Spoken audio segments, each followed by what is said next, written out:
All right, so Bismillah ar-Rahman ar-Rahim and Assalamu alaikum wa rahmatullahi wa barakatuh, everyone. Inshallah, we're going to be continuing with our tafsir, and we were actually on this point.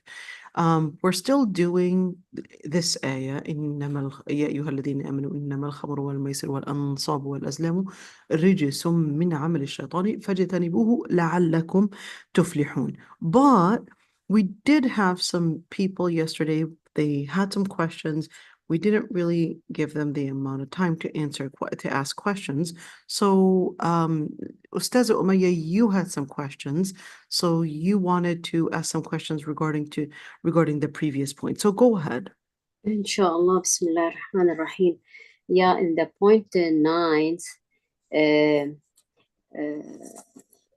tafsir I have it, I believe it's very old. It said about the when he mixed يقول Abu Hanifa, he said that if we mix the misk with the salt, it becomes السمك والملح.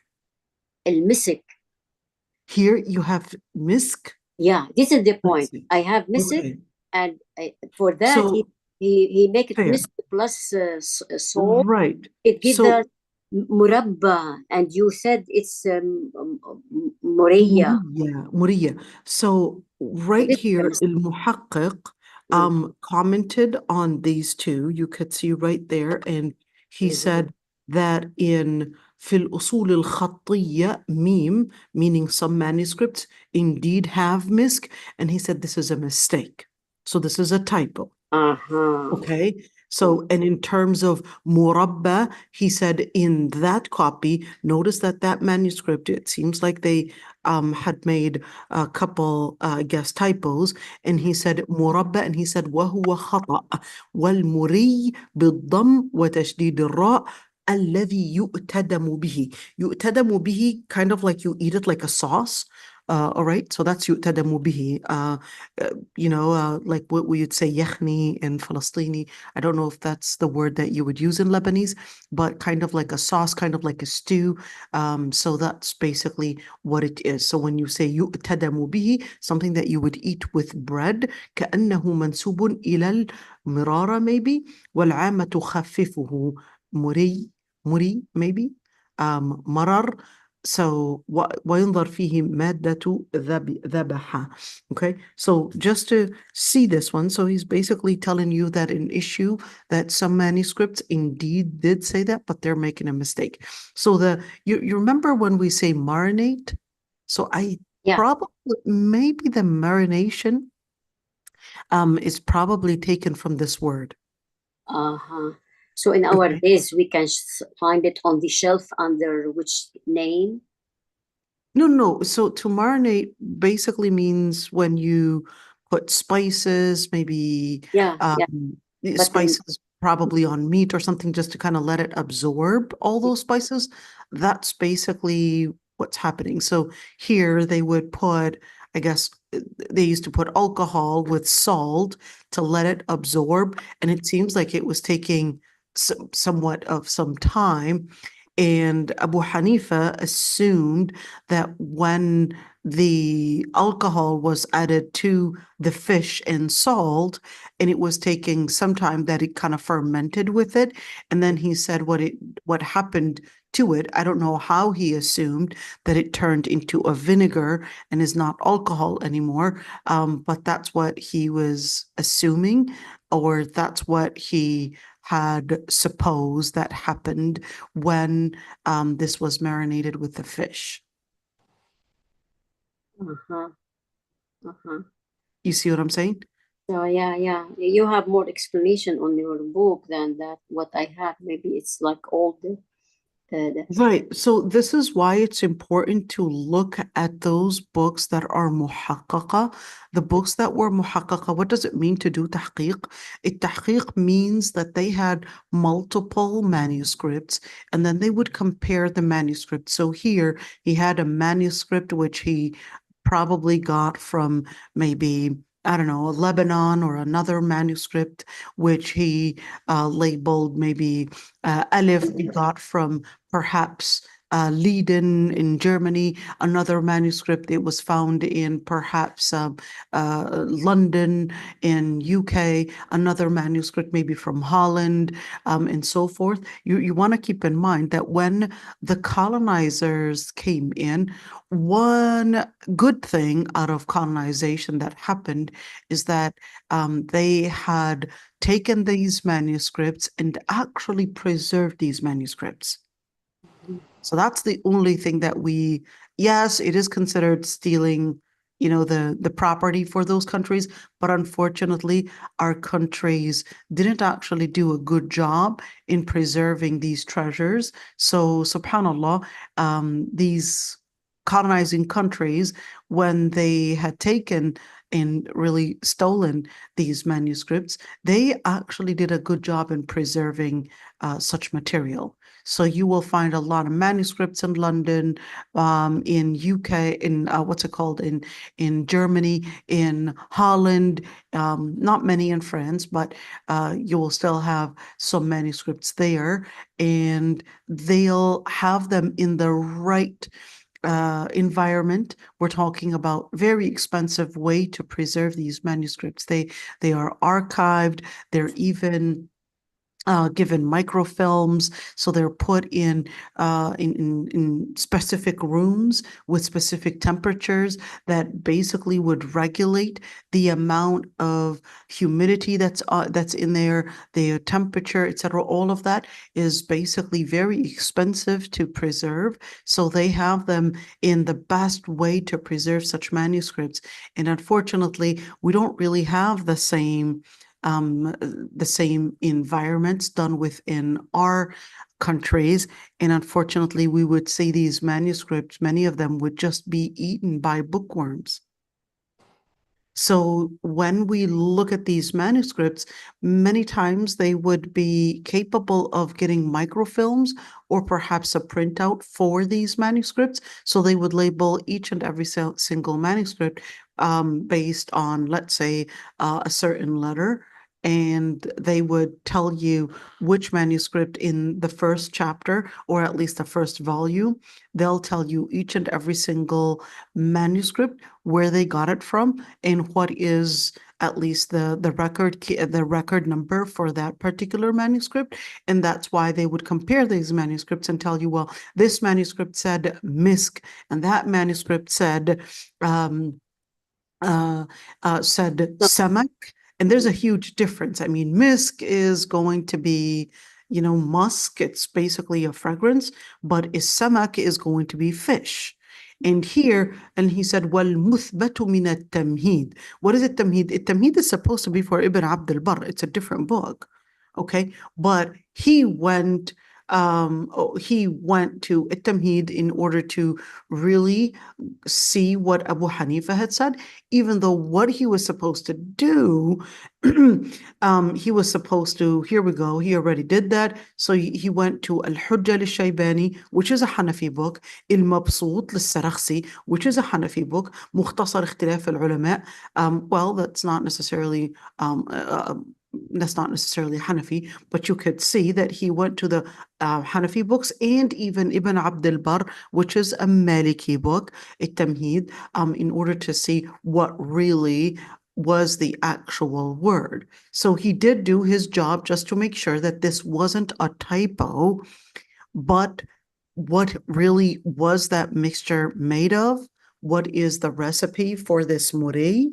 What really was it? And he said, no, this is a typo. The manuscript that said it was misk is a typo. And he said, here are my resources to prove to you. I went to Ibn Abd al-Barr, and I went to Muhammad ibn Hassan al-Shaybani, which is a Hanafi book, and I went to Sarakhsi, who's basically the author for Mabsut, which is a Hanafi book. And this one is a huge book. This one is almost in 22 volumes. It's a huge book, but definitely one of the most important books for the Hanafi madhab. And Al-Hujja al-Shaybani, that's even way earlier than this one. Okay, so now he's telling you, I did my homework in letting you know that this was a typo, and that it's actually samak and not misk. So il-muri is samak.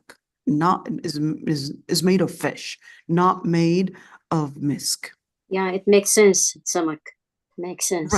Right. It would make sense because you're not going to be eating the misk. You're going to be eating fish. Right. Okay. You would marinate it with alcohol, well, wine, whatever it is, okay, in order to make it probably juicier, whatever it is. And that's what they did. So yeah, it Which would is make haram. Anything marinated with this, anything of alcohol in our So that's what we're saying. If it's marinated, did it really turn into a vinegar? And here, of course, he's basically telling you, Muhammad ibn Hassan al-Shaybani, for example, he said, well, no, لا تعالج الخمر بغير تحويلها إلى خل وحده. So Muhammad ibn Hassan al-Shaybani, he was basically, even though he's Hanafi, but he said even in the Hanafi madhab, you cannot marinate with alcohol, and that you could only do it with vinegar. But here Abu Hanifa was saying you could actually marinate it with alcohol and it would turn into vinegar. Okay. But that, of course, we talked about the objection to that and how Umar ibn al-Khattab, what he depended on for this marination idea, he depended on a narration that Abu Darda had also marinated and used to eat al-murri or al-murri. I wonder if it's murri and not murri. So he used to eat that, and he depended on that. And he was giving the explanation that, well, the sun and the salt had, in other words, transformed the substance. It's not alcohol anymore. That's what he assumed. So he definitely was eating this sauce or whatever it is, sauce, stew, jam, who knows what it is exactly. But, at the end of the day, it's kind of like a dip. Okay. It's a dip. Yeah. But you could see Umar ibn al-Khattab, Uthman bin Affan, Uthman bin Abi al-As, sorry, not Uthman bin Affan, but Uthman bin Abi al-As, they basically had objected to this, and they basically disagreed with Abu Darda that kind of a dip was allowed, because they considered that, no, it's a mixture that contains alcohol in it. But he was thinking that, no, yes, it does contain alcohol, but it fermented. That's what he wants to say. So Abu Darda considered that it fermented. And here, of course, al-Qurtubi, in tahrir al-mas'ala, in making the final, I guess, study and scrutiny in those words, he wanted to say, well, somebody's personal opinion is not necessarily going to be used as an opinion that we would consider it as a resource for considering something halal or haram. He wanted to say what we would use as a resource is basically sunnah, is basically a hadith. And we know that the Prophet ﷺ had basically prohibited that they would use alcohol as any ingredient within food, and therefore that's why we saw that the Prophet ﷺ ordered that man that had given him that gift of alcohol, told him that, well, Allah subhanahu wa ta'ala had forbidden using it, selling it and drinking it, in other words. And that's why he just dumped it right on the spot. So he didn't use it in any other way. He didn't tell him or suggest that he would probably turn it into a vinegar or maybe use it in another ingredient to let it probably marinate the chicken or fish or whatever it is. He didn't say that that was allowed, and he just let him dump it. In other words, there was no other way to deal with it but dump it. You cannot use it as any other way or in any other ingredient whatsoever. So that's why al-Qurtubi said that, yes, he probably thought that it turns into vinegar, and that was his explanation. But his explanation explanation, he's saying that that explanation doesn't actually stand as a considerable evidence to prove that something is halal or haram whenever we would have a note from the hadith, a report, a direct report from the sunnah. Did I answer that one? Yeah. So I Okay. think what we can find it on the shelf in the supermarkets, red wine vinegar, is it haram or halal? Okay, fair enough. So for red wine vinegar, you want to keep in mind that if it's a vinegar, even if it was turned from a red wine initially, remember we said it has differences of opinions between scholars, and we were going through this point. Which point was it? We were going through this point when we talked about, well, what if it was a Christian that turned it into I guess a vinegar, and then we said, well, at the end of the day, it's a vinegar, but it would be haram to buy it as a wine and then make it and turn it into a vinegar. But if it's a red wine vinegar, in other words, right now it's a vinegar. Yes, initially was from red wine, but then majority of the scholars consider that that would be halal. That means it can match with this hadith. Is not hadith, you tell me that it's خير خلكم خل خمركم. So It's that's not a hadith. yeah, That's not a hadith. لا أصل له. That's not a hadith. yeah. So the whole idea of basing that red wine vinegar, the preponderant ruling is that it's halal to use because it's actually vinegar. It's not wine. So it went through the process of istihlal.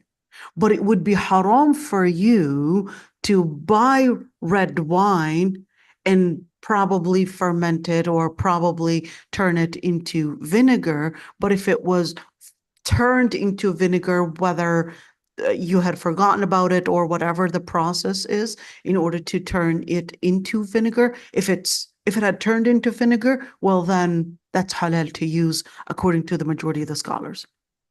Okay, good. Only one last thing, you mentioned yesterday in the same paragraph, ninth one, something about tiramisu that was try to avoid it because we know that it has alcohol. The tiramisu on in the So soup. tiramisu actually has a different reason why it's haram. So the reason why tiramisu is haram is we're talking about tiramisu and where they're actually using alcohol. Tiramisu would be haram because it's not getting baked. Okay, it was already, there whether it's getting the lady fingers and all that stuff, and then putting a layer of cream and then a lady finger. But what they're dipping it into, they're actually dipping it into alcohol. So they're literally getting the alcohol and just literally soaking all those lady fingers or all that cake with alcohol, and then they're putting that the cream over it, or this shante or whatever it's called over it. That's a completely different thing, because you're not letting it bake. There's a difference between putting alcohol in the actual batter and putting it in the oven. And then, of course, due to probably 350-degree temperature heat, of course, is that going through istihlal or not? What's happening to the alcohol due to the heat? It's basically right now turning into a different substance. So that's halal according to some scholars, but not all. Okay. But when you're talking about tiramisu, most of the fatwa out there don't recognize that tiramisu, when you're adding alcohol onto it, you're actually not going to heat it. The tiramisu is served cold. The tiramisu, the brandy or the wine that you're putting on it, you're putting on that cake, bread, ladyfingers, whatever it is, you're putting it on it. to really soak and absorb that alcohol. In other words, that alcohol is literally like you're dipping bread into alcohol and then you're eating it. That's exactly what it's like. Right. It didn't go through any heat to probably say, oh, it processed. Like it's completely different when you're putting it in a batter and sticking it in the oven. Okay. Even those scholars that had permitted that cake that contained alcohol in the batter, they considered that, hey, you stick it in the oven, that's it. But no scholar ever said that if I were to dip bread inside alcohol, that, yeah, now it's changing to something else.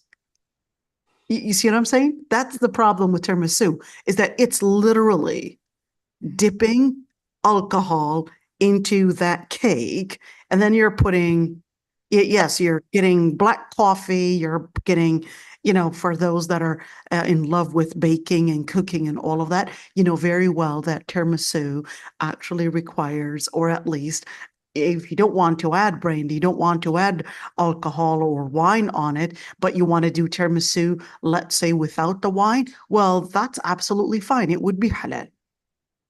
Yes. Then, right? So it would be halal. The problem is with the wine. So if you're just doing, I don't know, dipping ladyfingers inside your coffee, and then you've got, I don't know, the cream on top and heavy whipping cream or whatever you wanted to use, and you put it on there, then you call that tiramisu. Okay, well, that's halal tiramisu. But if you're going to put red wine on it, or you're going to put any kind of wine, sorry, but that's literally dipping that cake inside that wine. Right. Oh.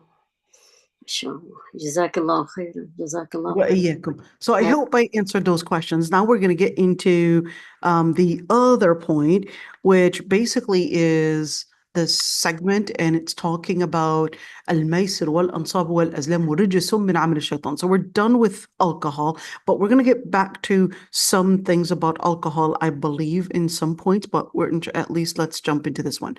Al-maysir. What is al-maysir? So al-maysir is supposed to be gambling. But of course, when they used to, of course, do some gambling, gambling usually contained, I guess, some form of games and entertainment and so forth.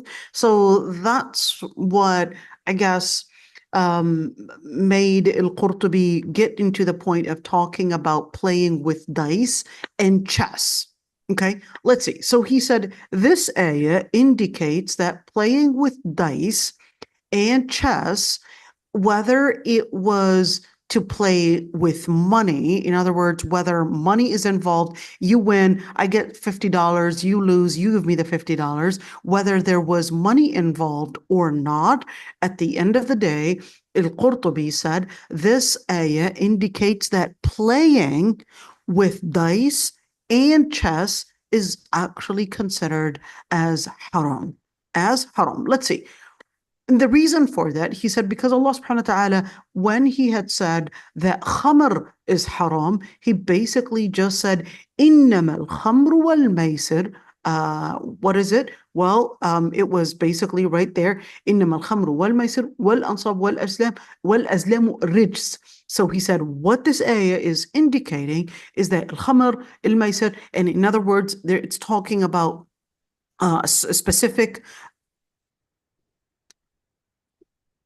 specific items, and therefore not necessarily that they have to come together. And this is important. So we're not talking about some kind of a casino where this is involving alcohol and involving gambling, and some idols were there, and probably some religious corner that they have there. This is not talking about a specific place that contains all of these items. This is talking about each and every single individual item within this ayah is actually rich. That's why it used the individual, the singular word, rich. In other words, each and every single one of these is rich, and therefore, what al-Qurtubi wanted to say, so this ayah is basically indicating that what this does is that It is min amal shaitan. The reason why it is rich, the reason why it is impure, or it's a contamination, or it's something that is evil or not good, is because it leads to what the shaitan would want you to get into, whether it's entertainment or whether it's al-adawa wal-baghdha. So let's look at this because this is key. What you could see is that the ayah was giving what this leads to. Okay, so what this leads to is number one, it said this is min amal al-shaitan. This is number one. Number two, what does it do? Why is it bad? It said, well, it leads to al-adawa wal-baghdha. It leads to animosity and hate. What else? Well, it said, well, number three, it leads to يَصُدَّكُمْ عَنْ ذِكْرِ اللَّهِ وَعَنِ الصَّلَاةِ. It basically would start acting as an obstacle from you remembering Allah subhanahu wa ta'ala and the salah. So here's the thing. When you're looking at these, of course, this is going to take us when they wanted to discuss specifically al-maysir, the al-khamr was rather obvious and clear. When we're speaking about alcohol, it was really obvious. It was too straightforward. We could see a person getting drunk, and certainly it can lead to a person getting into a behavior that they probably would not have approved of if they were responsibly drinking, or at least they were awake. Okay, and certainly this is going to lead into, let's say, actions that they would not expect. And certainly يَصُدَّكُمْ عَنْ ذِكْرِ اللَّهِ, and certainly they will be capable of focusing on the remembrance, on the Quran, on Salah, etc. So that was pretty obvious. But when it comes to al-maysir, is it necessarily only haram if there was gambling involved? Is it haram if there was no gambling involved? In other words, there is no money, just for the fun of it. That's all we're doing it for. Is that halal or is that haram? So the differences of opinions between scholars on that answer, first of all, we're giving a general answer and then we're going to break it down. So bear with me. The general answer is that they differed because they differed. Why exactly was it haram? Was it haram because it is amal al-shaitan, plus it leads to al-adawa wal-baghdha, or it's due as-sad an dhikrillah? So they started laying out, hypothetical questions. What if the person was playing a board game, okay, and this person was consistent with their salah? It's not necessarily taking them away from dhikrillah. They're consistent with their salah.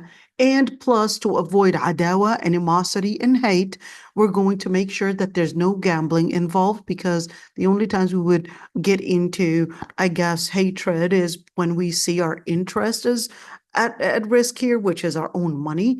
And amal al-shaitan, does that mean that, okay, well, it would be min amal al-shaitan if this and this were involved? Or would this be min amal al-shaitan regardless, just from the basis of it, the whole idea that you are playing, that's going to basically lead to, once it goes, let's say, stronger, the addiction, and you wanting to keep playing, then in that situation, that acts as a recipe that it would lead to later on adawa baghdha. We're here racing, we're getting into, I guess, some form of a competition to win, and that would necessarily lead to some form of hatred, some form of animosity, etc. So that's that area where they differed. How far and what is acceptable in playing games, and what type of games are acceptable? Yeah, because there's also virtual chess, Right. I mean, so at the end, whether it's virtual chess or an actual thing, we're not here discussing the actual thing. It's basically the whole idea of you getting into some form of entertainment outside of that. So before I get into that, I thought it would be a good idea to kind of course, summarize. I wanted to take you to, let me see if this is the book right there. Right, so this is the book that I wanted to take you to. Okay, let's go to this book right there. And I want you to see this. Now, this book is called al-Mawsu'a al-Fiqhiyya. Let me show you what this looks like. Al-Mawsu'a al-Fiqhiyya, one of my favorite books, really. It's like 46 different volumes, but what it does, if you have the money to buy this, like almost 40, it's almost $400, but if you can read Arabic, that would be great. Excellent resource. If you cannot read Arabic, that's absolutely, can you actually see what I'm, oh, you can't see it? Here we go. So you could see it's like, it's a huge 46 volume. And what it does, they would, I guess, partition each and every single topic, kind of like a dictionary based on words. So what does that look like? I'm going to show you what that looks like in actual, here we go. This is what it would look like. Okay, so this is what it would look like. So, and it would give you the words, and then it would give you al-alfadhat as-sila, give you the words that the words that have, I guess, similar vocabulary, similar meanings. Usually people would search for that. And then he would basically give you all the things that relate to the differences of opinions between scholars that relate to that particular thing that we're studying. So in discussing right there, discussing, I guess, al-shataranj, for example, chess, and discussing these points, basically gave us a simple thing for us to go back to. And even if you don't have the book, that's absolutely fine, because anyways, it's a huge book. And the good news is that you can actually go back. So here we go. This is basically the website. You could see it's called the Shamila, and it's pretty easy to go back to it. And let's see, Lab. So right there, it gave us Illahu. And let's see what it was talking about in terms of Illahu. Okay, and here we go. And it would give us the page. Okay, here we go. So it would say, and you know, let me see. From what I remember, it was accepting to translate. Want to show you that. Is it going to translate? Yes, it is. Well, it was supposed to, but guess it's going slow. Translated this side of it, didn't translate everything. That's all right. It was translating some yesterday, but anyhow. So what it would do, it would give you, for example, number one, the meaning, and it would give you al-hukm al-taklifi. This is the key one. What is al-hukm al-taklifi? Al-hukm al-taklifi meaning, well, what is allowed in terms of different entertainment? That's the key thing that we're discussing here. Because if we're talking about maysir, then we're going to talk about different ways of entertainment. Whether it's using chess, whether it's using board games, whether it's using, I don't know, involving, maybe we're racing, maybe we're going hunting, maybe we're probably going, just different games. Let's see. And he said, I want you guys to focus on this one because, it's really sad that you would rarely see during our times anybody, I guess, discussing this topic, because people's deen had really gotten so far away from the deen that such a topic would be too utopian to discuss. It would be too utopian that no one would really inform the Muslims of that, because the Muslims are struggling with the halal haram and, let's say, the major sins, and to talk to them about minor sins.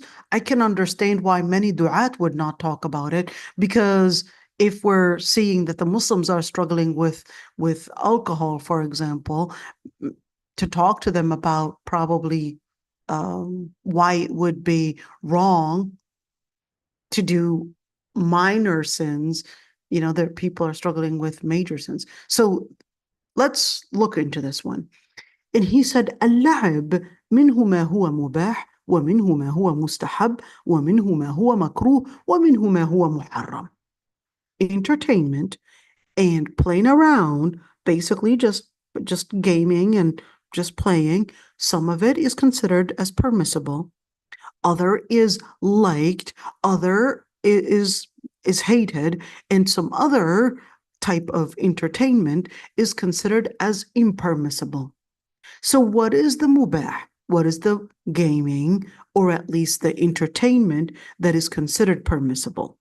The type where, yes, we're probably al-aqdam was-sufun. So we're talking about maybe running, maybe surfing, but of course surfing in halal areas. That's because, or sufun, basically maybe we're speaking about sailing, okay? Then that's basically permissible, because the Prophet ﷺ, when he was with the Sayyidah Aisha, she basically raised the Prophet ﷺ, of course, with her running, and she had basically won him. But then when she gained weight, that's when the Prophet ﷺ had basically won her. Okay, let's see. So here's the evidence. Number one, let's look at the rest in speaking about the different types of gaming. Let's see. وَإِبَاحَةُ اللَّعِبِ. Let's go right there. And why would be and how would it be considered sometimes permissible? He said it would have a condition that it would be away from being low. What is being low?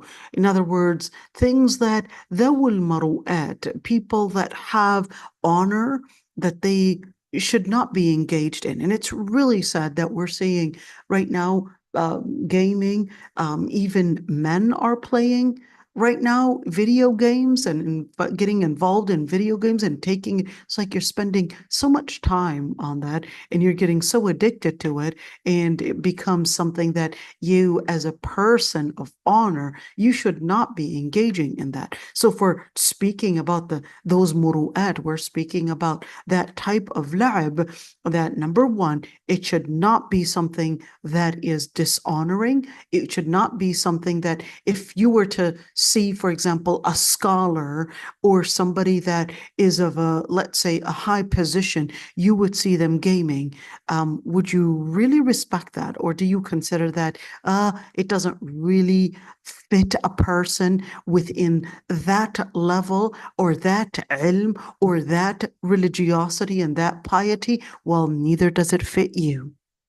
Neither does it fit you if you can tell that it doesn't suit a person of ilm. Okay, number two, بشرط ألا يتضمن الضرر, and it should not basically harm others. In other words, if we're talking about boxing and you're going to be punching those jaws, punching the head, and we know that many concussions actually come as a result of boxing and hitting on the face and hitting on the head, then that would actually be considered haram, even though it's probably seen as a man's game, as, hey, we're basically here getting stronger, we're here doing boxing. But if this is going to cause bruises, this is going to cause concussions, this is going to affect the person's health, then that situation, that would be haram. If there's harm, whether we're speaking about human beings or whether we're speaking about animals, well, remember those, for example, the Spanish game where they're basically targeting that bull. I don't know what that game is called, but they're throwing all these arrows on that bull and Toro, exactly that kind of game. Well, that would actually be considered haram, because the Prophet ﷺ had forbidden that anybody would take dhawatul arwahi gharada. The Prophet ﷺ forbid that we would take anything that has a soul as a place of target. So whether you're watching, I don't know, some peacocks, or what is I guess chickens, hens, whatever it is, you're Yeah, putting them in they use like those fighting roosters. roosters, the fighting roosters, or animals probably attacking one another, dogs, whatever it is, that would be considered haram to watch, or to even think that it's a game and we're just entertaining ourselves with it. That would be whether you're looking at it. So here we go. And he said, وَالتَّفَرُّجُ عَلَى هَذِهِ الْأَشْيَاء فَهَذَا حَرَامٌ. Whether you're just watching it or whether you're playing with it, then in that situation, it would be considered haram. And of course, the third condition is that it would not pacify you away from your salah or any other obligation. Now, I want you to focus on that, any other obligation. Any other obligation, perhaps teaching your kids, perhaps maintaining your house clean. I don't know, is your refrigerator clean? Are your pantries, your underneath your sofas, or is the house, your laundry, what is it, yourself, your kids, etc.? Is that all clean? Well, if it's not clean, then you are probably just not considering your main responsibilities right there. So that's another condition, because we're also talking about muhammat wajiba. Are you teaching your kids? Are you helping your kids do their homework? Are you, whether it's a husband, probably considering his wife and talking to his wife, taking his wife out, in his children, whatever it is. All of these things, if we're talking about, number one, we talked about things that lead to al-muru'at. We also talked about harm. We also talked about pacifying from salah, or pacifying from obligations, or certain things that are duties, the responsibility on you. Then in that situation, those types of games are going to be haram. Okay? And certainly, some of the la'ib that is permissible, some of the entertainment that's permissible, is things like having fun, I guess, with the wife. We're talking about halal fun with the wife, of course, and the children probably having a good time. Maybe we're racing together in the park. We're probably going together, maybe taking them on a day, probably to just entertain them.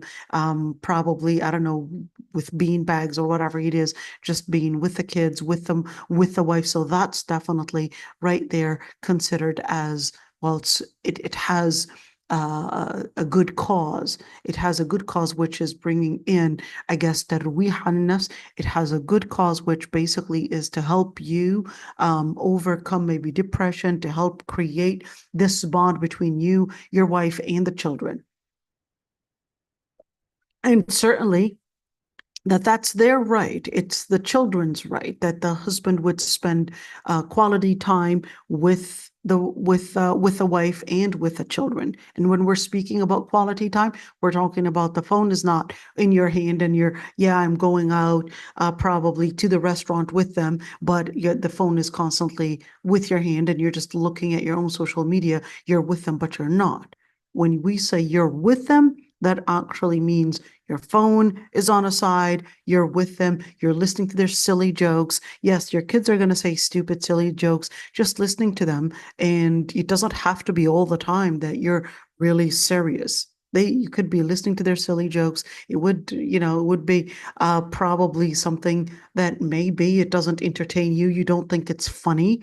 But as somebody probably in your 40s and they're in their probably preteen and they're saying, these silly jokes that to you, they're absolutely not funny, but just by listening to them and watching them laugh.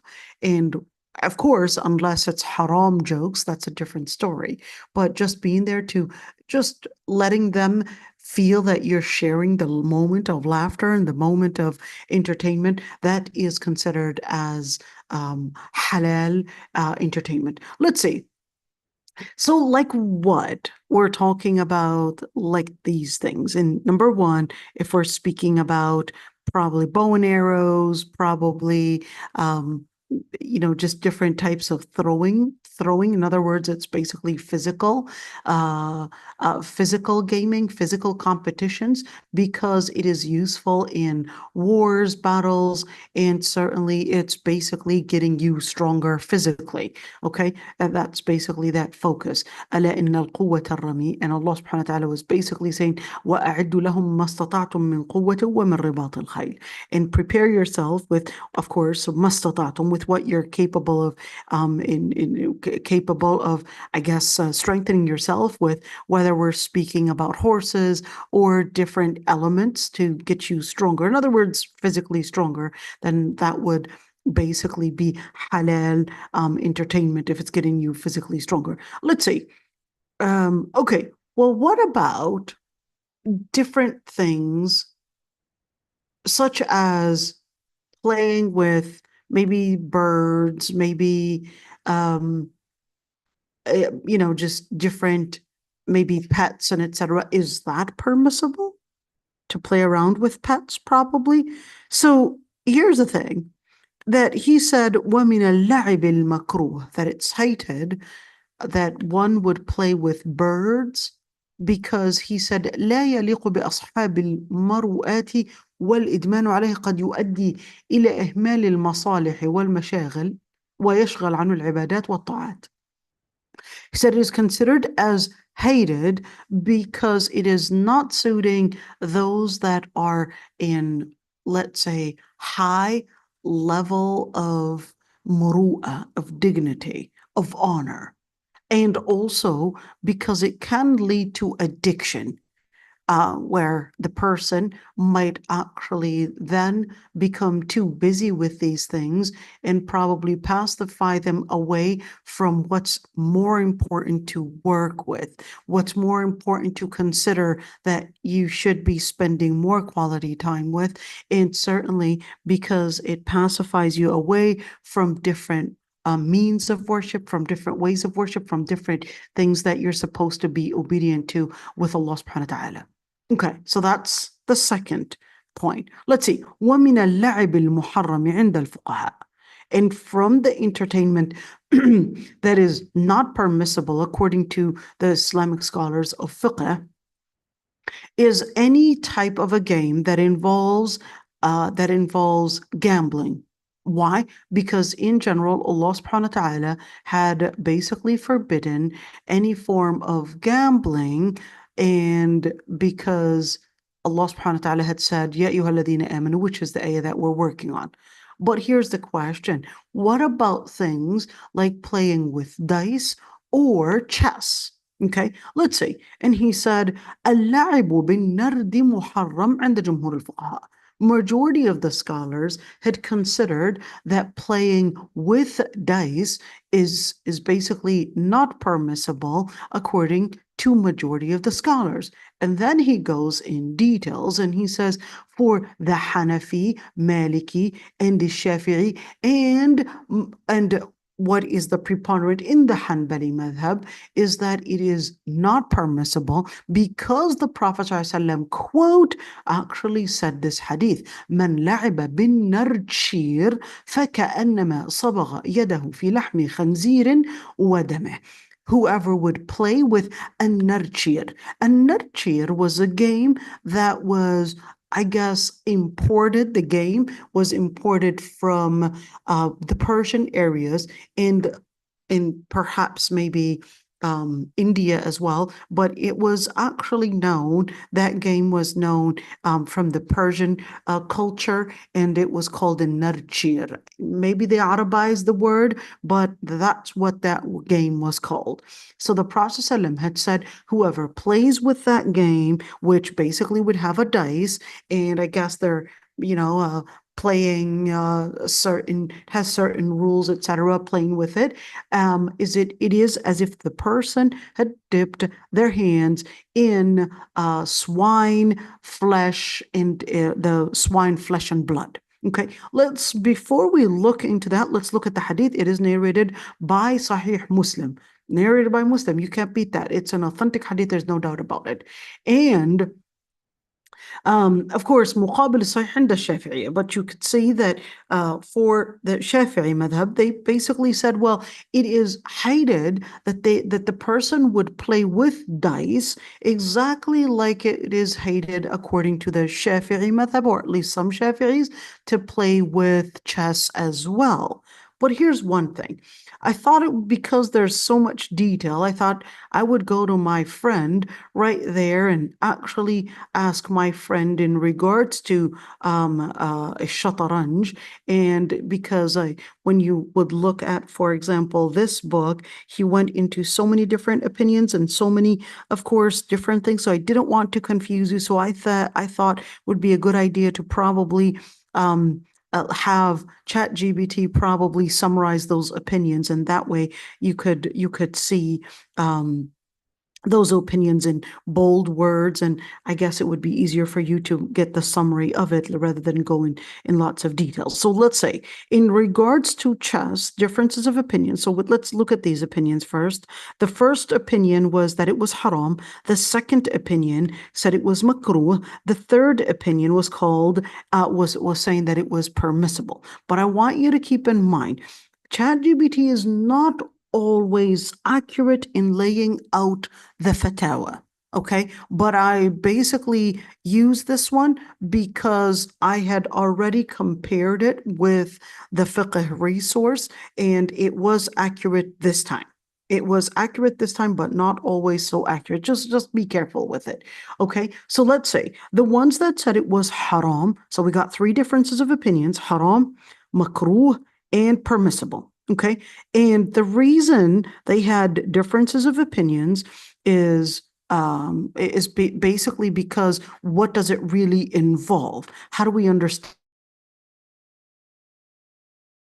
all of this? Remember when we talked about it right there? Is it min amal shaitan? Is it because it's leading to al-adawa? Because if you're saying that this is the reason why, then what if we play it in a way that doesn't necessarily lead to that? What if we're basically working and our salah is on time? We promise not to get money involved, and we promise not to play to the level of that competition, getting angry at one another, and we promise that it wouldn't be something that would, I guess, get us away from Allah subhanahu wa ta'ala. Okay, so is that okay then? How do we understand all of this? So let's say some scholars, they basically said it was haram because it basically wastes your time.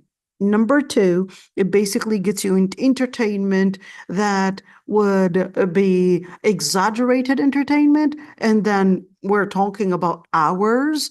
Probably you're playing chess, and here you are, you could have been using this time to probably seek ilm. You could have been using this time to probably quality time with your family. You could have been using this time to probably engage in something that is, I guess, bring prosperity, something fruitful, etc. So that's why they considered that excessive entertainment. And number three is that they considered, of course, the reason why they considered it was haram is because they considered that it is the foundation, it was the center of gambling, and therefore, since this is the center for gambling, since the game itself and chess is one key thing and one key method for gambling, they said, well, this basically is telling us that it can be involved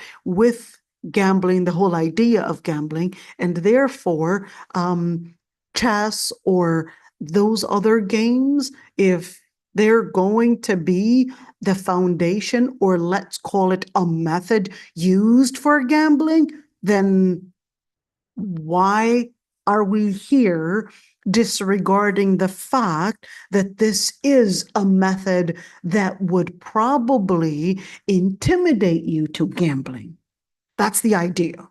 So that's the first opinion. The second opinion, or of course the ones that said that it was haram, basically the Maliki madhab and the Hanbali madhab. ChatGPT is a little off with this one because there are more scholars that actually said it was haram than these two. Okay, let's see the second opinion. The scholars that said it was makruh or hated, they basically had considered that, well, we don't necessarily have a straightforward ayah or hadith that said that chess is haram. Therefore, to say that it's haram, you really needed some text. So therefore, you got the Shafi'is. Not all Shafi'is, they basically considered that it was hated, and basically because it wastes our time and it doesn't get to the level of it being haram if the person avoided gambling, in other words, money involved, and if the person avoided basically wasting their time, in other words, they're basically right there considering their salah, so if it's taking those necessary precautions. So for the Shafi'is, well, they considered that then it would be makruh and not necessarily haram. And of course, you know, that point in where some Hanbalis also considered that opinion, especially the modern Hanbalis. Okay, let's see the third opinion.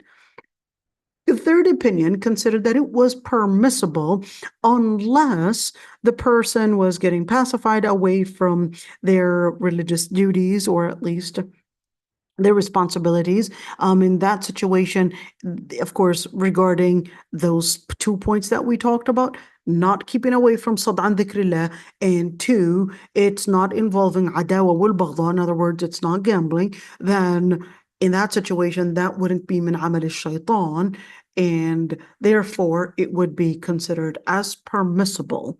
Okay, and you saw that some of the scholars like Ibn Uthaymeen basically considered that it's not in itself haram, but it's basically, it would become haram if you were not taking in those considerations to be considerate of your salah, to be considerate of your responsibilities, and therefore, if you're considerate within, of course, those parameters, then it would be permissible, it would be halal, because it involves the person probably working out their brain, or it's of course, the person is probably getting active with thinking about, well, what move should I be doing next? In other words, it's basically involving a person's, I guess, brain activity. So that's what he was supporting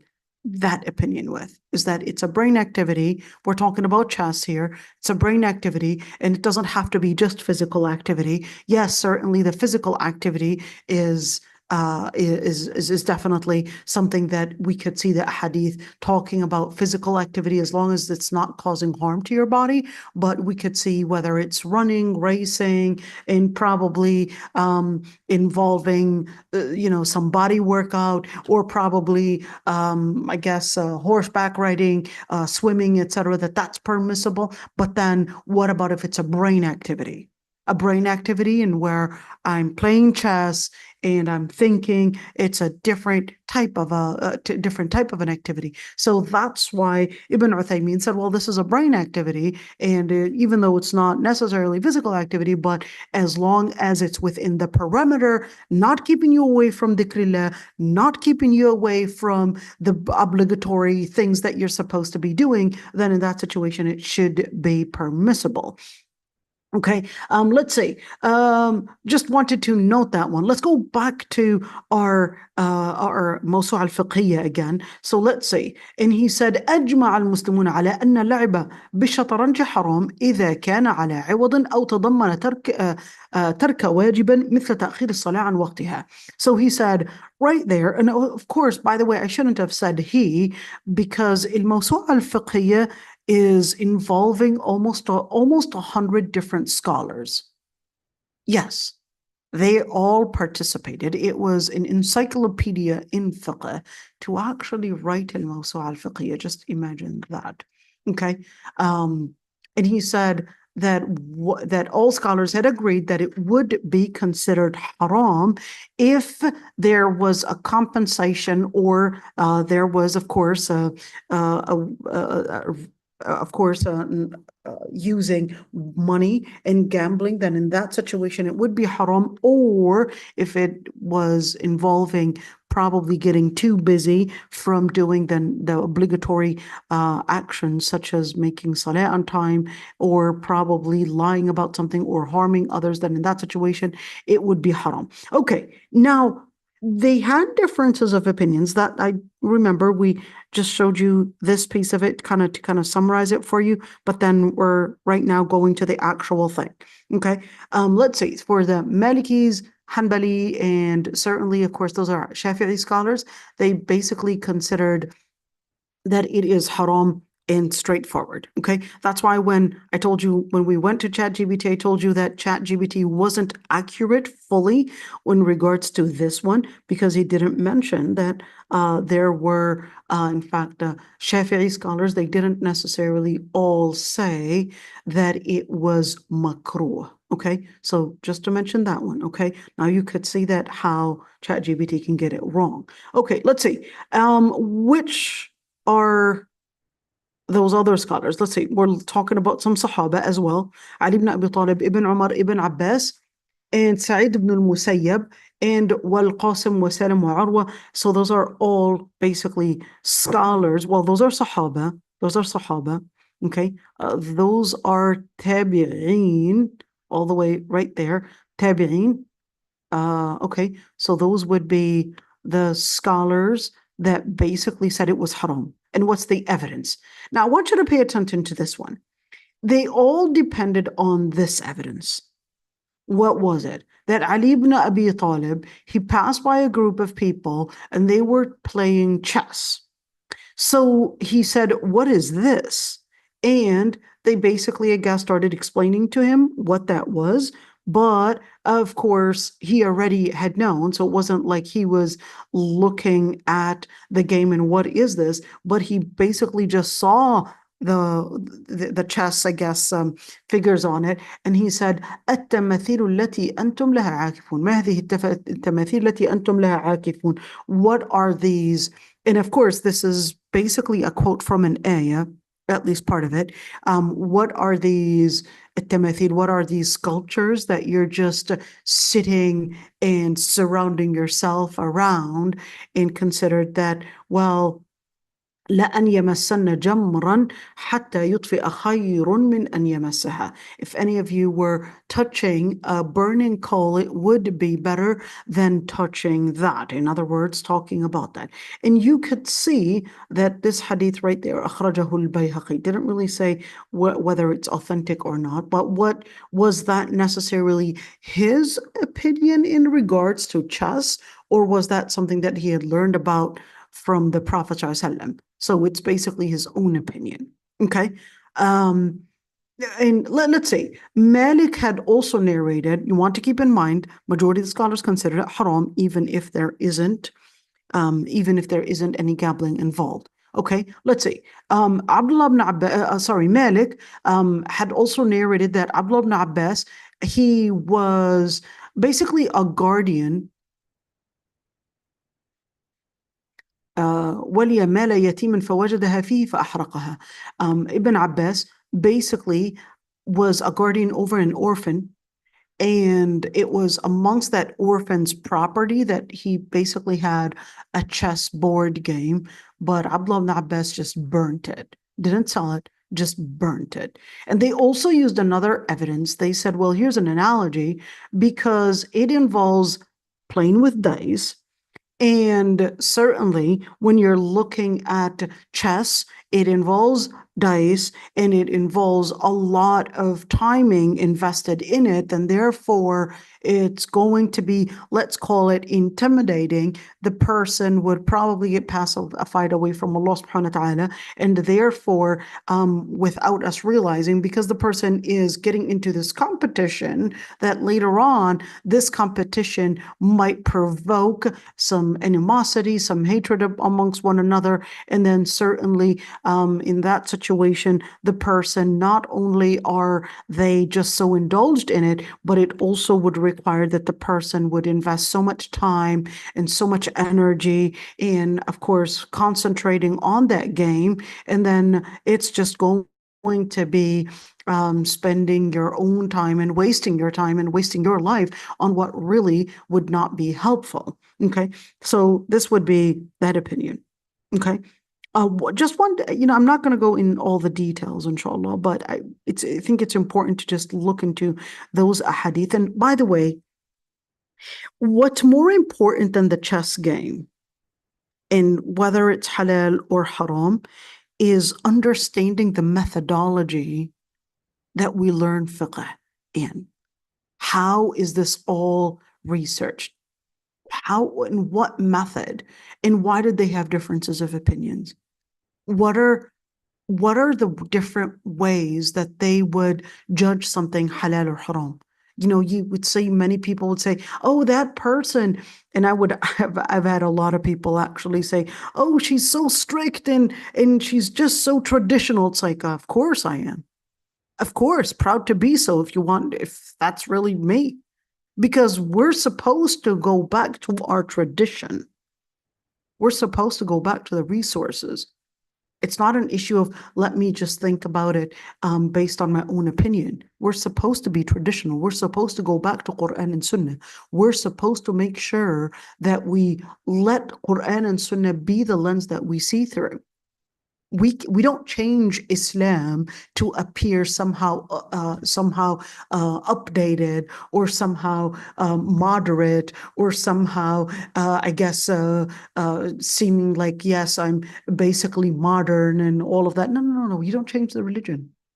You don't change the religion. The religion stays as with the resources, Quran and Sunnah. You want to call it traditional? Call it traditional.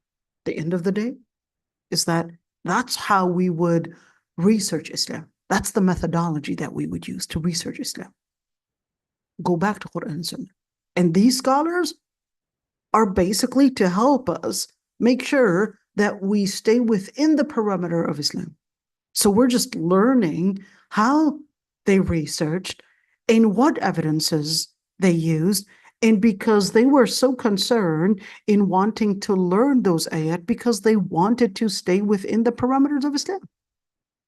So it's not just giving any ruling, oh, come on, don't be too strict about it. Chill out. This is Islam. What do you mean, chill out? We go back to Quran and Sunnah. We don't just lay out these rulings like that. We have to go back to Quran and Sunnah. Okay, let's see right there. So for the scholars that said it was hated, they basically depended on Hadith Jabir ibn Umayr. What did he say? That anything that كل شيء ليس من ذكر الله عز وجل فهو لهو أو سهو إلا 4 خصال: مشي الرجل بين الغرضين، وتأديبه فرسه، وملاعبة أهله، وتعلم السباحة. Let's look at this one. Okay. And what does that hadith even say? That the Prophet ﷺ said, anything that is not from the remembrance of Allah subhanahu wa ta'ala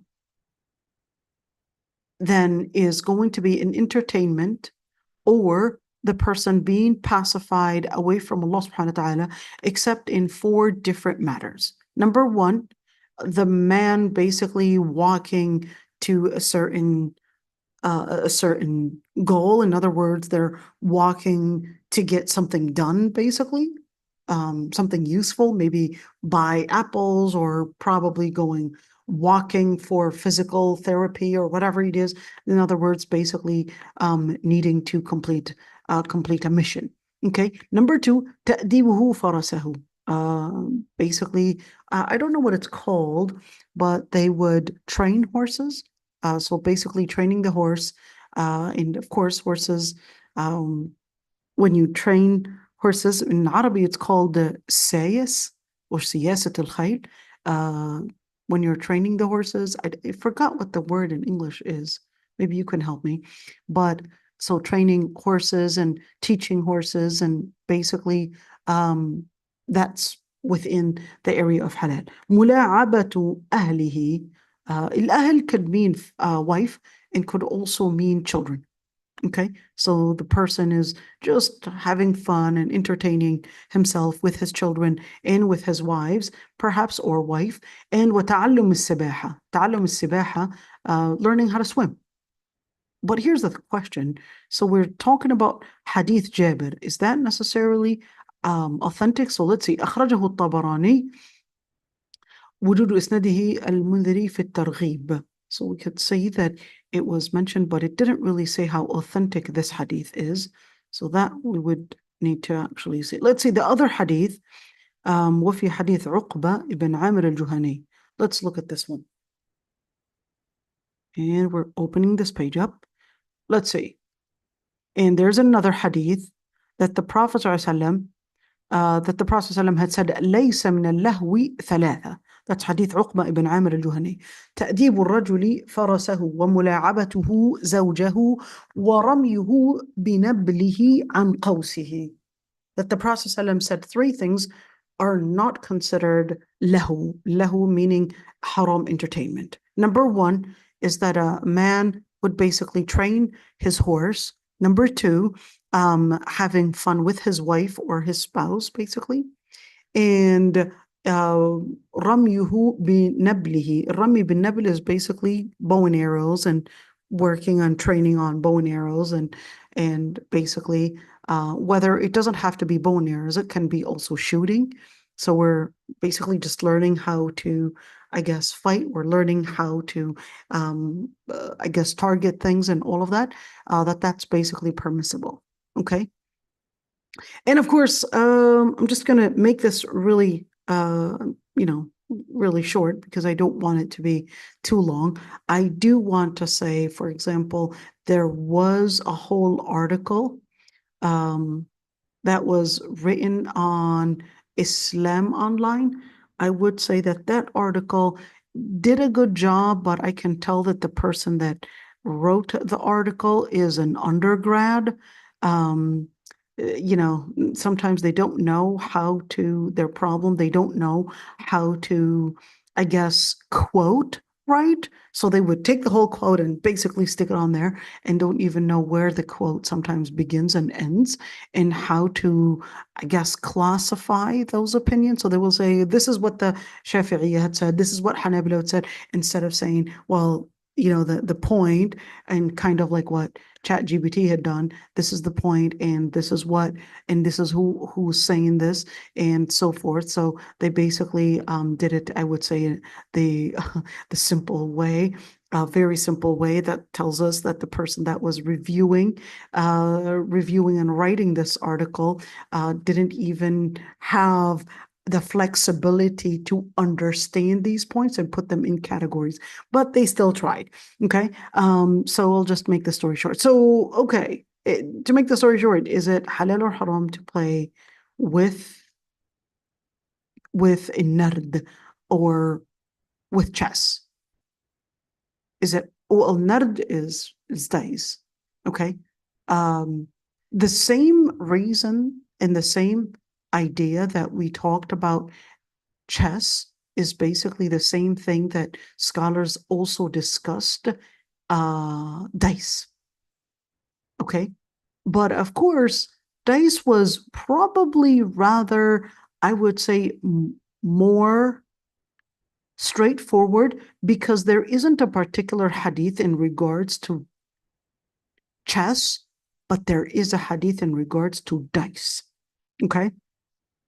And that's why I wanted to probably, go back right there. I could have actually went to the same book that we were doing, which basically is in Mawsu'a al-Fiqhiyya right there. And they do actually go in details with a nard. And they did a really good job in discussing that. Like always, when it comes to discussing fiqh, they always have, and this is key. See that one? I want to show you this. Like those footnotes that they would have, they're basically resources that you can go back to, even if you want to do a fiqh, let's say, article you definitely would go to this book as your first book. Basically, that's it. Just go to this book, and then that's going to give you the basis. So Hashiyat ibn Abdin, right there, Hanafi, Kifayat al-Talib, right there,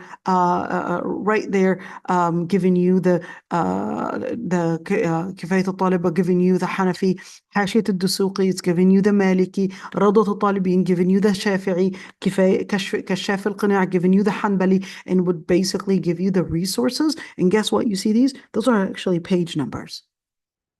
So if you wanted to write a fiqh article, simple. You're just getting there, right there. You're getting the Maliki madhab, you're getting the Shafi'i madhab, you're getting the Hanafi madhab, you're getting every single one of them, and it's telling you what resources, and those are considerable resources for those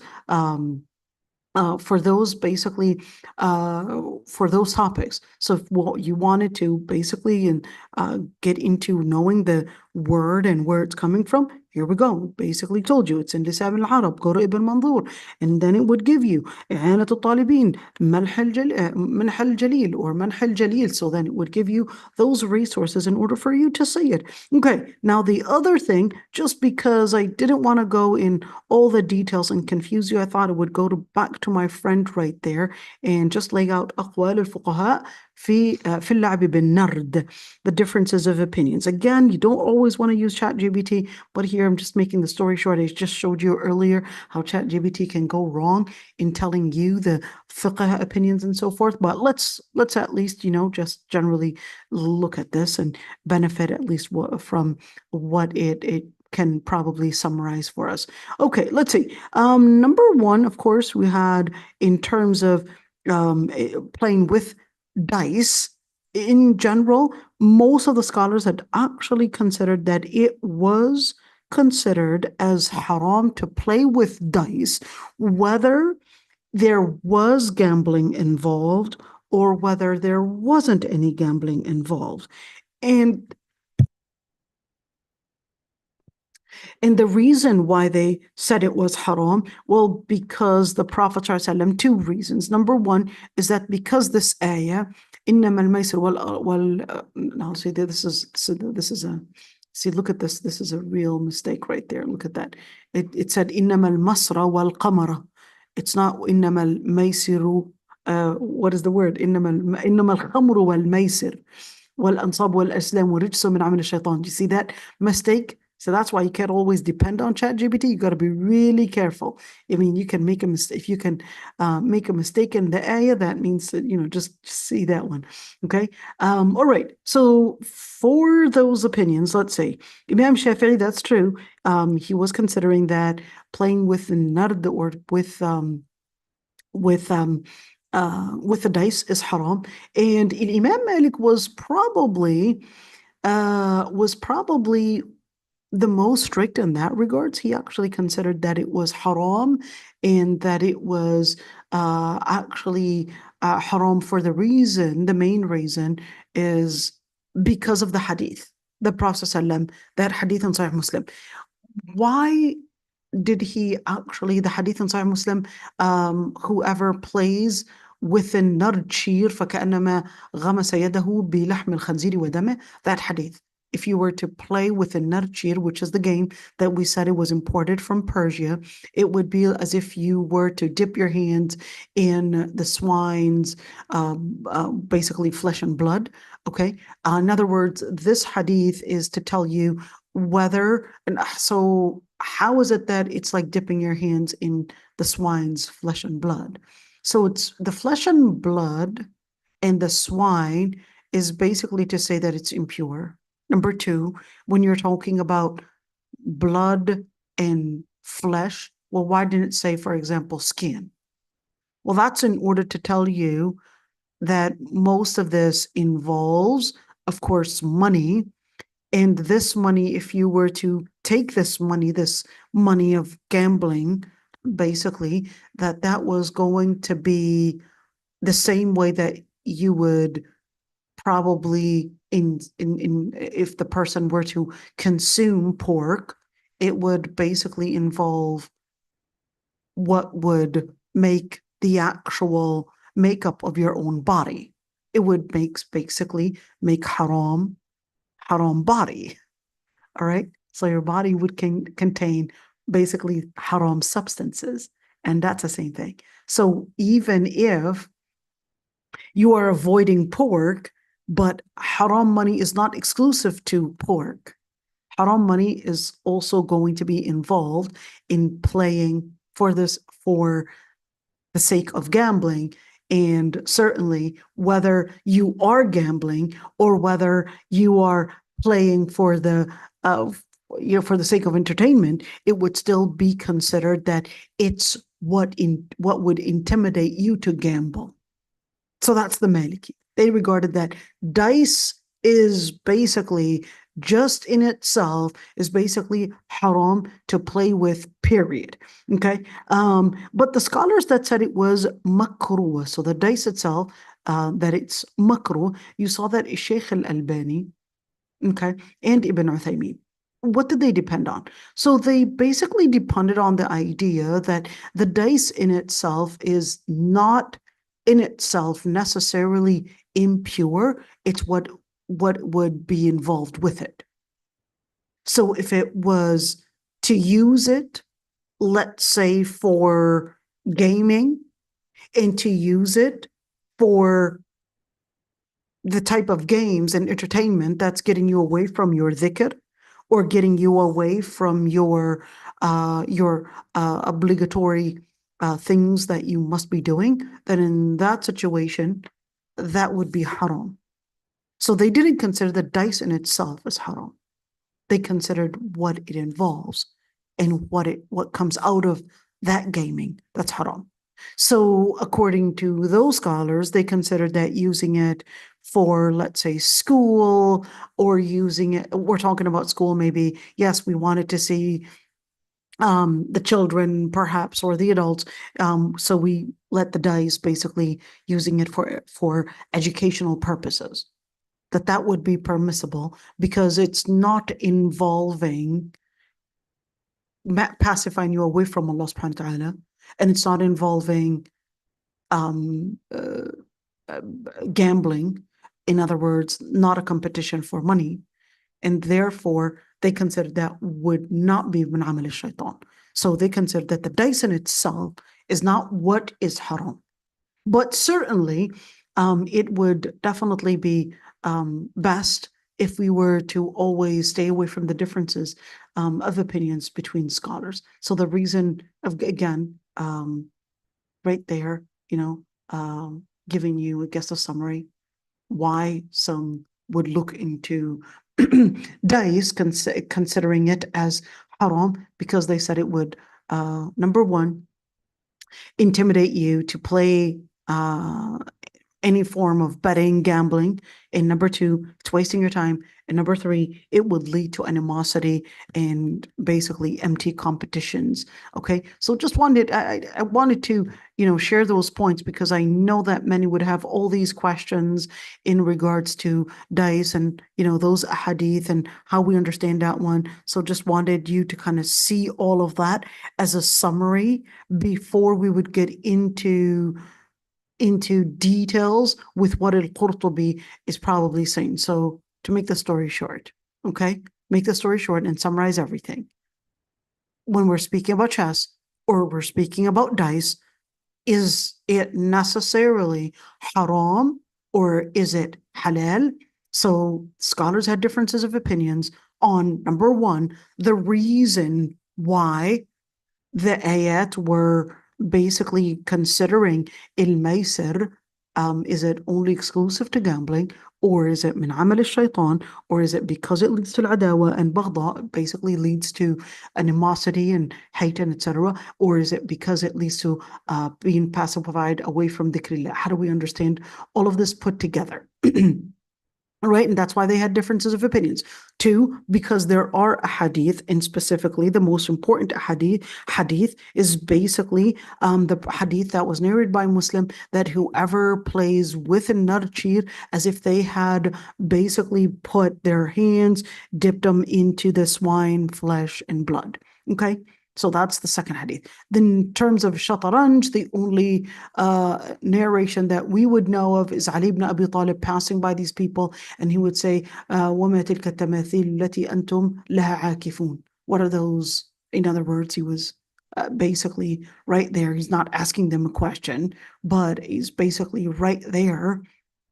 In a moment of istinkar, in a moment of he is presenting right there that this is an abhorrent action that you are engaged in. Okay, so just to note that one. Let's go back to al-Qurtubi and see what he says. Okay, let's see. He said, فَكُلُّ لَهْوٍ دعا قليله إلى كثيره وأوقع العداوة والبغضاء بين العاكفين عليه وصد عن ذكر الله وعن الصلاة فهو كشرب الخمر وأوجب أن يكون حراما مثله. So what was that? He said every single entertainment, whether we're speaking about the small amount of it, if it's intimidating to do and engage in more, and certainly in the long run, probably leading to animosity and probably hate, in of course, amongst those that are basically engaged in this game, and certainly if it is going to, in the long run, perhaps keep you away and pacify you away from remembrance of Allah subhanahu wa ta'ala, or even salah, or it would be taking the same exact ruling that il-khamr or alcohol would take. How did you get there? So the way that they got there is that they considered that simple. They said al-khamr and al-maysir, al-ansab, al-azlam. They said that the reason why all of this is involved is that it basically leads to right there, it's taking you away from success. You've got the energy, you've got your life, you've got your potentials, you're going to use them to get to success. In other words, any energy spent on probably entertainment or probably your life, if it's not leading you to Allah subhanahu wa ta'ala, that's going to be considered as wasted energy. How is it going to be wasted energy? Well, it's basically going to be, here we go, this involves your relationship with people, and then at the end of the day, it's basically going to be min amal shaitan. It's going to be keeping you away from shaitan, because shaitan is basically trying to get you into getting, one, the social injustices, that's the main goal, and number 3, of course, keeping you away from dhikr. So the idea, consider that according to those scholars, and specifically in Maliki, they were the most strict on this regards, by the way. For al-Qurtubi, he was basically laying out the Maliki opinion and said whether this was a small amount or whether this was a big amount, it would basically lead to the same thing. If we were to exaggerate in drinking, the person would basically be getting drunk. But what if the person were to drink in small amounts? Drinking, quote unquote, responsibly. They said, I'm not going to get into the level of perhaps maybe losing my focus on my salah, and I'm going to be taking care of my salah, and I'm not going to get drunk, and I'll drink responsibly, make sure, let me use a different pronoun here. The person said that they're going to drink responsibly, and that they're going to basically make sure that they won't get to the level of probably punching somebody or getting into some kind of a fight in that bar. They're just going to be just making sure that they're drinking just an amount of occasional drinking. Is that permissible? So here the Maliki scholars, they basically said just as the small amount of it is not permissible, even if the person was doing it responsibly, quote unquote, well, the same thing. Even if that gaming was involving a small, or at least, let's say we're avoiding money and we're avoiding what leads to all of that, he said, well, it doesn't matter. Because he said the basis of it is what's haram. The basis of it is what's haram. If it gets you intimidated to probably drink more, then this is going to get you intimidated to probably play longer in order to win the game. And this is going to get you intimidated to probably get into maybe, hey, I'm playing and I'm being so good at it right now. Why don't I just put some money involved in it? I can make a fortune out of it. And then right now we're seeing people really getting money, even if it's a virtual gaming, and people are watching their gaming online and they're making money out of the viewers and all of that. And it's just, they're basically, hey, it's just gaming. But of course, for al-Malikis, they considered that no. And that's why he was right there. He said it would take the same ruling, whether we're speaking about a small amount or whether we're speaking about a large amount. And that's why he said, if somebody were to probably put right there a hypothetical question, if somebody said, well, the only reason why drinking would be haram is that if it leads to the person getting drunk, and of course, in that situation, they wouldn't be capable of doing their salah. But of course, considered that you can't really do the same analogy with playing games. They said because al-khamr is different. That's the hypothetical question that he wants to respond to. He said, if somebody would say, well, you can't assume and use the analogies that as this is haram, then you cannot assume that the smaller amount of this is going to take the same rule and the same methodology that you had used in considering the small amount is haram, just as the small amount of entertainment is going to be haram in the same way. He said, well, the way we're going to respond to this is that Allah subhanahu wa ta'ala had basically mentioned and considered alcohol and even that entertainment or even gambling, both of them are actually considered haram, and described both of them as intimidating and certainly provoking different animosity and hatred amongst people, and they would basically keep you away from dhikrillah. And he said, even though we would know that khamr only if the person reaches the highest level of probably getting drunk, but of course a small amount wouldn't get you drunk, then in that situation we wouldn't necessarily look into what would really make something haram as getting to the climax of it.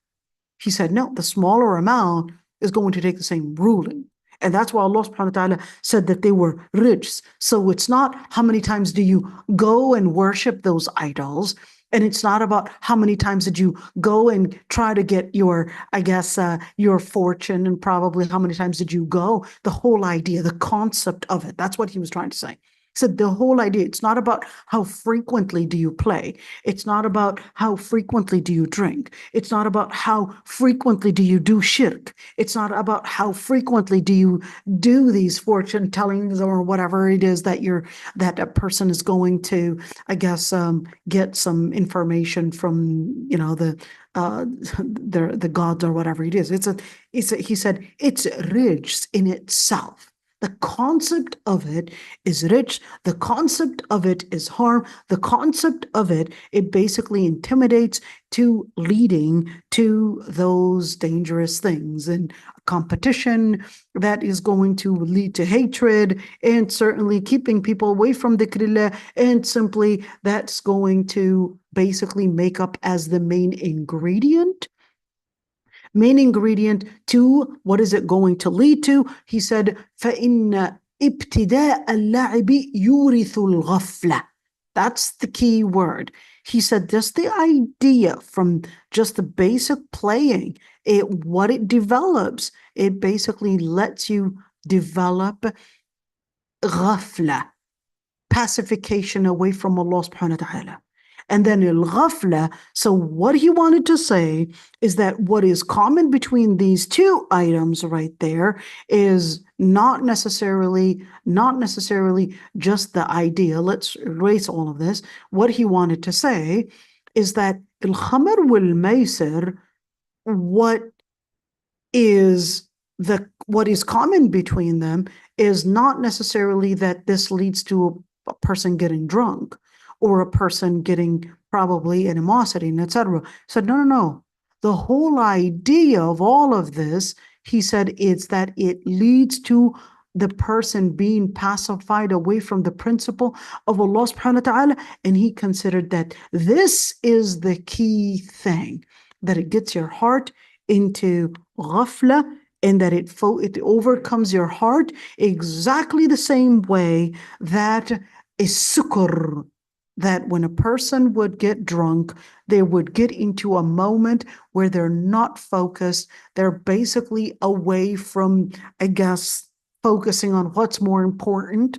And then they're getting into this, this loss of a moment of loss of what is supposed to be as their major and main concern about responsibilities, about their life, about using their potentials for the right thing. And therefore, فإن كانت الخمر إنما حرمت لأنها تسكر فتصد بالإسكار عن الصلاة يحرم اللعب بالنرد والشطرنج لأنه يغفل ويلهي. So the reason why الشطرنج or chess or playing with dice is going to be haram is because it basically gets you away, it basically pacifies you away from what really matters. That's the key thing. And we could say passing the time, but inshallah, let's see the questions. يطابق حديث ما أذكر كثيره فقليله حرام. Oh, absolutely. It basically goes with the same idea. If basically gets a person intoxicated in smaller amounts, then the bigger amounts, if it gets you intoxicated in bigger amounts, then the smaller amounts are going to be taking the same ruling. Exactly. So that's basically al-qiyas right there. It's like, well, taking the same idea. Okay, so this is it, inshallah, for today. And if there are any questions, I'd be happy to answer them. And I hope I didn't get you lost. I was trying as much as I can to make it, I guess, easy for you to kind of understand and not hard. I hope I managed to do that. Okay, Bismillah. Allah يحفظك يا ربي نعومي الله يحفظك يا ربي. Any questions, says Umayya, you want to ask a question, dear? Inshallah, no, not a question, but clarify the Nardashir or Narid that we know in Bilad Sham, they have something called a Tawli and Zahar. Right, So right. it has the same impact of Shutranj and Right. So, right. In Egypt, they also have that as well. So, yeah, it's still the same exactly. Paulo and that they have it in those coffee shops and all of that. That's exactly what it is. yeah, it had the same impact that of Dar Karama and busy of Pacified away from what they have to be doing. Let's see, is wrestling haram in the case of that it's doing harm to the body? So if we're talking about wrestling to basically just learn and we're not harming each other's bodies, then that would be considered halal. In fact, the Prophet ﷺ, whenever he wanted to basically get some children to see if they're capable enough to join a battle in jihad or not, he would let them do some wrestling games to see how strong they are. So that basically does not involve harming the body. But if the person is harming the body, then that would be haram. All right? So I hope I answered that one. It's actually a boys' game. All right? And yeah. وإياكم. So this is it, inshallah. Subhanakallah wa bihamdik nastaghfiruka wa natubu ilaik. Stay tuned, inshallah. I do have a question though. Go ahead, Noura. Would social media fall under this category? This is such an important question. Very smart, Noura.